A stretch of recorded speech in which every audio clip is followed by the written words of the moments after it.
నమస్తే, welcome to burning topic. ప్రాణం పోయినా పంతం వదలకూడదు అంటారు పెద్దలు. కానీ ఒక్కోసారి పంతం కంటే ప్రాణమే మిన్నా అనిపిస్తుంది. ఇప్పుడు Iran supreme leader Ali Khamenei పరిస్థితి కూడా అలాగే ఉంది. 37 ఏళ్లుగా అప్రహతంగా కొనసాగిన ఒక సాంప్రదాయం ముగిసింది.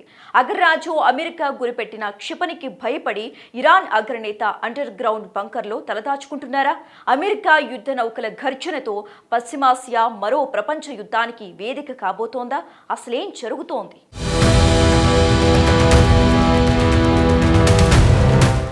అమెరికా ఆంక్షల సెగ, ఇజ్రాయెల్ క్షిపణుల గురి, వెరసి పశ్చిమాసియా ఇప్పుడు ఒక అగ్నిగుండం.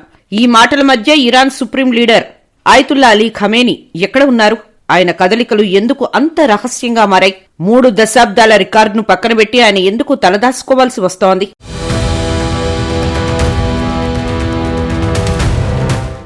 ప్రస్తుతం అమెరికా, ఇరాన్ మధ్య ఉద్రిక్తతలు పరాకాష్ఠకు చేరుకున్నాయి. ఇజ్రాయెల్పై ఇరాన్ జరిపిన దాడులు, దానికి ప్రతిగా అమెరికా మద్దతుతో ఇజ్రాయెల్ వ్యూహాలు పన్నడం మధ్య ప్రాచ్యాన్ని ఉక్కిరిబిక్కిరి చేస్తున్నాయి. ముఖ్యంగా హిజ్బతుల్లా చీఫ్ హసన్ నస్రల్లా మరణం తర్వాత ఇరాన్ తన భద్రతా వ్యూహాన్ని పూర్తిగా మార్చేసింది. ముందుంది ముసళ్ల పండగ అన్నట్లు పరిస్థితి ఎప్పుడు ఏ మలుపు తిరుగుతుందో తెలియని గందరగోళం నెలకొంది.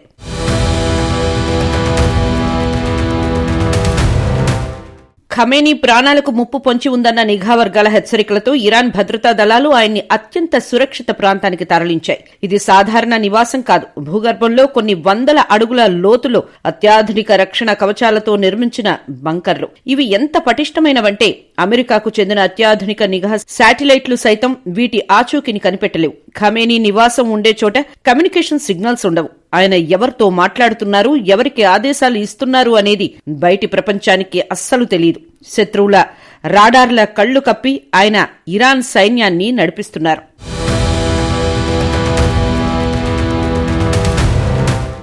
ఈ ఉద్రిక్తతల మధ్య ఖమేనీ ఒక చారిత్రాత్మక మార్పుకు శ్రీకారం చుట్టారు. గత 37 ఏళ్లుగా ఆయన ఒక సంప్రదాయాన్ని పాటిస్తూ వస్తున్నారు.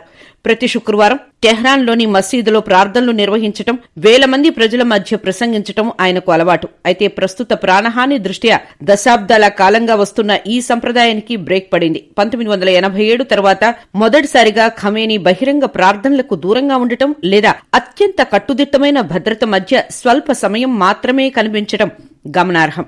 ఇది ఆయన భద్రత విషయంలో ఇరాన్ ఎంత ఆందోళనగా ఉందో అర్థమవుతోంది.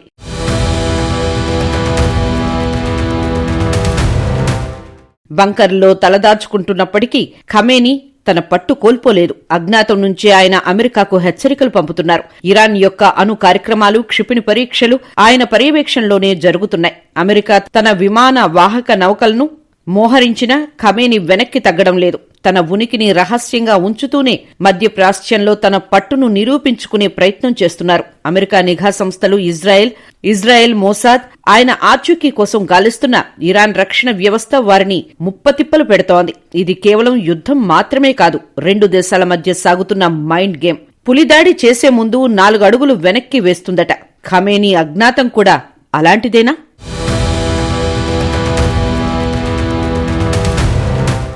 1989లో షియా మత గురువు ఆదేశ సుప్రీం లీడర్ రహోల్లా ఖుమేనీ మరణానంతరం ఆయతుల్లా అలీ ఖమేనీ బాధ్యతలు స్వీకరించారు. ఆ రోజు నుంచి నేటి వరకు దాదాపు 37 ఏళ్లుగా ఇరాన్ సుప్రీంగా ఖమేనీ కొనసాగుతున్నారు. ఈ నేపథ్యంలో ఆయన దశాబ్దాలుగా ఉన్న ఓ సంప్రదాయాన్ని అమెరికా ఉద్రిక్తతల నేపథ్యంలో వదులుకోవాల్సి వచ్చింది. 1979 ఫిబ్రవరి 8వ తేదీ వార్షికోత్సవాన్ని సూచిస్తోంది. ఆ రోజున ఒక బృందం వైమానిక దళ అధికారులు పహ్లావీ రాజవంశాన్ని కూలదోసినందుకు గాను రుహోల్లా ఖొమేనీకి విధేయత ప్రకటించారు. అనంతరం అప్పట్నుంచి ఆ రోజున ఆ దేశ వైమానిక అధికారులతో ఇరాన్ సుప్రీం ప్రత్యేక సమావేశం నిర్వహిస్తారు. కరోనాతో ప్రపంచమంతా ఆంక్షలు ఉన్న సమయంలోనూ ఈ సమావేశం నిర్వహించారు.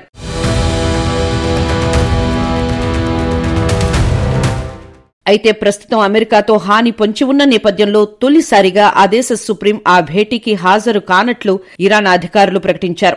ఈసారి ఆయనకు బదులుగా ఆ సమావేశానికి army force chief Abdul Rahim Mousavi హాజరైనట్లు అధికారులు తెలిపారు. దీంతో 37 ఏళ్లుగా ఇరాన్ సుప్రీం పాటిస్తున్న సంప్రదాయానికి తొలిసారిగా బ్రేక్ పడినట్లయింది.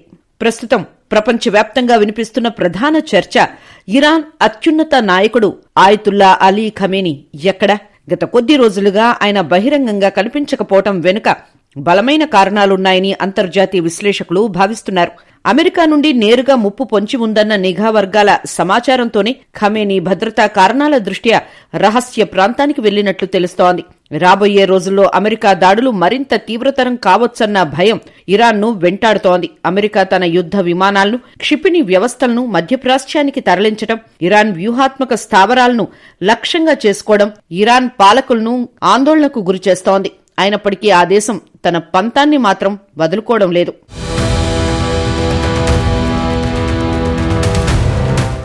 ఒకవైపు ఆంక్షలు, మరోవైపు దాడుల హెచ్చరికలు ఉన్నా ఇరాన్ మాత్రం తన అణు కార్యక్రమాలను ఆపడం లేదు. ఇరాన్ విదేశాంగ మంత్రి అబ్బాస్ అరాగ్చీ తాజాగా చేసిన వ్యాఖ్యలు అగ్నికి ఆజ్యం పోస్తున్నాయి. యురేనియం శుద్ధి ప్రక్రియను ఎట్టి పరిస్థితుల్లోనూ నిలిపే ప్రసక్తే లేదని ఆయన తెగేసి చెప్పారు. ఇది కేవలం సాంకేతిక ప్రక్రియ మాత్రమే కాదు, ఇరాన్ అస్తిత్వ పోరాటంగా ఆయన అభివర్ణించారు. అంతర్జాతీయ ఒప్పందాలు శాంతిని కోరుతుంటే ఇరాన్ మాత్రం అణు బాటలోనే వెళ్తామని భీష్మించుకు కూర్చుంది. అణు కార్యక్రమాల్లో భాగంగా చేపడుతున్న యురేనియం శుద్ధి ఆ దేశానికి అణు బాంబు తయారీకి కావలసిన ఇంధనాన్ని అందిస్తుంది. దీన్ని అడ్డుకోవడమే అమెరికా, దాని మిత్ర దేశాల ప్రధాన లక్ష్యం.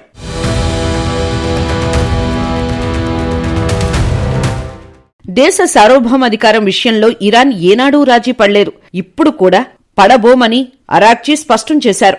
ఒక దేశం తన అంతర్గత విషయాల్లో ఇతరుల జోక్యాన్ని సహించదు. కానీ ఇరాన్ తీసుకుంటున్న నిర్ణయాలు పక్క దేశాల భద్రతను ప్రశ్నార్థకం చేస్తున్నాయన్నది అమెరికా వాదన.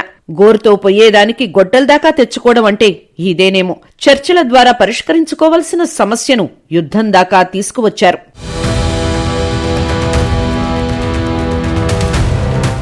రెండు దేశాల మధ్య దౌత్యపరమైన చర్చలకు తావు లేకుండా పోయింది. ఇరాన్ తన సార్వభౌమత్వాన్ని కాపాడుకోవటానికి ఎంతటి సాహసానికైనా సిద్ధమని అంటోంది. మరోవైపు అమెరికా తన ఆధిపత్యాన్ని నిలబెట్టుకోవడానికి ఇరాన్ అణు కేంద్రాలను ధ్వంసం చేసేందుకు ప్రణాళికలు సిద్ధం చేస్తోంది. ప్రస్తుత పరిస్థితుల్లో రెండు దేశాలు ఒక అడుగు వెనక్కి వేసేలా కనిపించటం లేదు. ఇరాన్ గగనతలంపై అమెరికా నిఘా డ్రోన్లు తిరుగుతుంటే ఇరాన్ తన క్షిపణి వ్యవస్థలను సరిహద్దులకు తరలిస్తోంది. ఈ ఉద్రిక్తత ఏ క్షణమైనా మూడో ప్రపంచ యుద్ధానికి దారితీయవచ్చని భయపడుతున్నారు. రెండు ఎద్దులు పోట్లాడుకుంటే మధ్యలో దూడలు నలిగిపోయినట్లు ఈ రెండు దేశాల పంతాల వల్ల సామాన్య ప్రజలు, చమురు ధరలు, ప్రపంచ ఆర్థిక వ్యవస్థ అతలాకుతలమవుతున్నాయి.